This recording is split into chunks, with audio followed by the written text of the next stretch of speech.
I was a big anti-doping advocate when I was a pro cyclist. So when I pivoted to Strava, a lot of people brought me some interesting questions. What do I do if I think some guy is cheating? Should pros be on Strava? 7 dudes teamed up and took my KOM. What do I do? Today, we're gonna answer that. And yes, I'll get to the DM thing.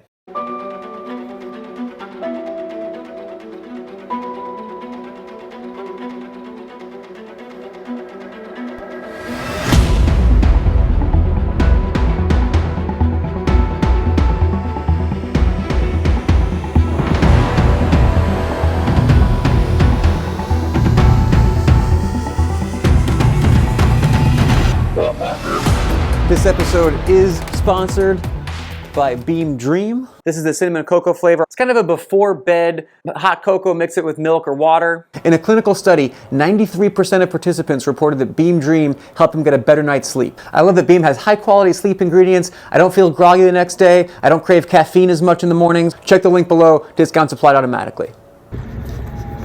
This video is also sponsored by BetterHelp. Use my link below to save 10% on BetterHelp therapy. For me, riding a bike is therapy. Right now, it's off season. I'm a lot more likely to be anxious, stressed out, depressed, anything like that. I did one winter in Baltimore, and I had really tough seasonal issues. That was sort of the first time I looked into therapy. I've been doing it for 10 years now. This applies to everyone, but I'm mostly talking to the men out there. Don't bury your feelings. Don't deny your problems. Deal with your shit. See a therapist. Work it out. You'll feel better. You'll be better. It'll also help your athletic performance. With BetterHelp, they ask you a few questions. They match you a therapist. If it doesn't work out, you can try a different one. You can swap around. They're making therapy easier, cheaper, and more accessible. Give it a try. All right, Strava Court is now in session. Oh, hang on. Emily said these make me look smart. There we go. We have to begin with the understanding that Strava has no bike check, no drug control, and the only rules of the terms of service that some lawyer wrote to keep them from getting sued, where purity and fairness in sport was probably considered secondary. Of course, we've all read every word of this.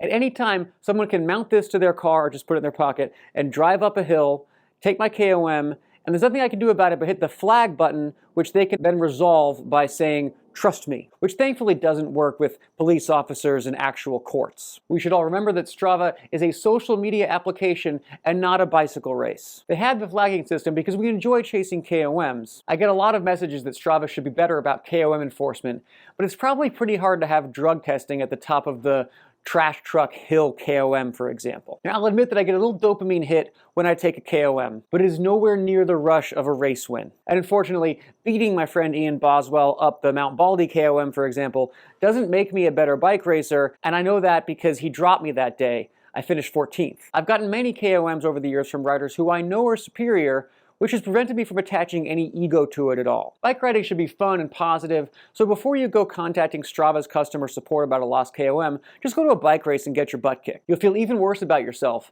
but you'll gain some perspective. Let's focus on the challenge of KOMs, the process of goal setting, and the accomplishment of finding your best, instead of making an ass of yourself in the comments. With all that established, I can now address the moral gray areas of Strava KOM chasing. Is it okay to wait for a tailwind when I go for a KOM, or is that cheating? You are, of course, first and foremost, guilty of being a dork. In track and field, sprint events are considered wind-assisted if there's a significant tailwind, and those times are disqualified from the record. Strava's terms of service says that drafting a car is against the rules, but a gale force hurricane tailwind, kosher. So it comes down to this. How would you feel if you got the KOM? Would you go home with a sense of pride, or would you know that it wasn't a fair fight?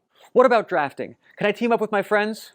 I do have friends. Personally, I don't even bother with flat segments because I've been in a peloton where it's like a sleigh ride. You're just cruising along at 35 miles an hour. That's no sign of your ability. I have been known to draft a friend into the bottom of a climb because leadouts are sort of fun, but I wouldn't want help on the actual climb. I have lost uphill KOMs to folks who are working as a team, kind of a lower gradient, drafting is effective. I lost NCAR, which is a well-known one in Boulder. I'm told it was a bunch of triathletes who teamed up. This doesn't bother me at all, partly because they did the work to get organized and take it together. They still had to pedal hard, and also because I would always lose that KOM to e-bikes, and now they're the ones getting that notification twice a week. I do not wait for optimal conditions to attempt my KOMs, mostly because looking at wind forecasts is super annoying and dorky, and forecasts are always wrong anyway. Then you get into air pressure, forget it, I'm not dealing with it. If someone wants to marginally gain my KOMs doing 18 less watts because they did that work, power to them. Does my bike have to be UCI legal? When it comes to equipment, I think people know how I feel. It's fun dorking out and having a really light bike. There's no shame in wearing a speed suit, and I love hiding my saddlebag and water bottles in the bushes to save grams. And unless you're actually doing a UCI race, you don't have to worry about those dinosaurs. Sock height, give me a break. What about a time trial bike? Can I get a time trial bike?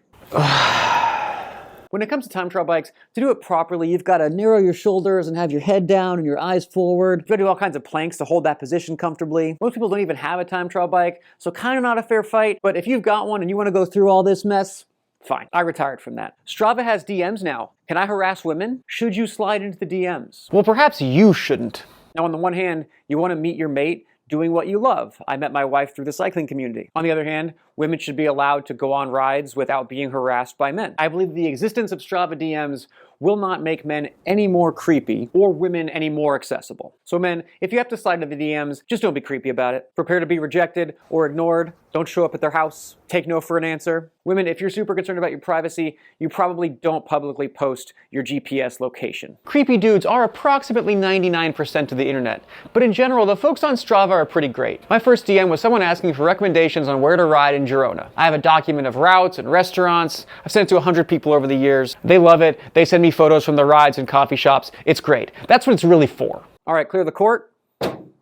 That's the end of today's session. Links below to BetterHelp and Beam. See you next time. So, do I go to jail or what? Your sentence is 1 triathlon. Oh!